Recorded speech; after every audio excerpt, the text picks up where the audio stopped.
Kei te whai te hapu o Ngāti Kere, kia whakahokia ake kia rātou te mana whakahaere o te tai āpure, nā rātou anō i whakatū i roto i tētahi whakaritenga mahitahi ki te papaata whai.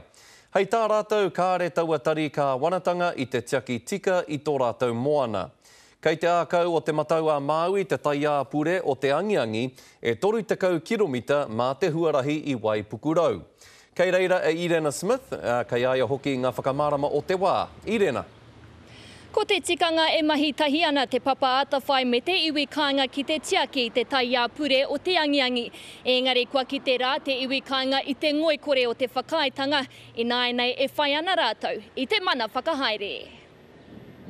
Mā te iwi anō tō rātou moana e tiaki. We can actually do a better job than they've done.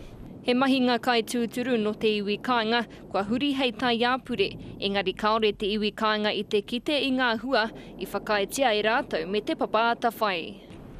And we were supposed to be having bi-monthly biannual meetings.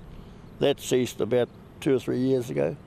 So we feel as though we've been shut out in the cold a bit. Koinei te hui tuatahi a ngā kaipupuri whenua me te mana whenua, kia kōrero mō tētahi huarahi e hoki mai ai te mana whakahaere kia rātou. We thought if we take the initiative and put a plan in place, it's either going to do 2 things. I think it's going to scare Doc into doing something about it, or it's going to say, well, okay, then you take over.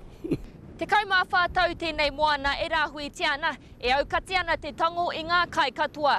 Engari hei tā te iwi kāinga kua kino haere te takahi i ngā ture, kua hoha rātou. It seems as if the longer it's gone, the more poaching has gone on. And you'd think it'd be the other way around, you know, that the information has got out to the public and they're all aware of it.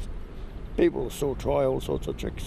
Hei tāta kāwea ki te whai rātou i te mana whakahaere, ka māroa ke te tiaki i te tai āpure, kia tūpato, mena ka mau te tangata e mahi he ana. Kia rite mai tētahi mahere whakahaere hou, ka tū ētahi hui mā te iwi whānui.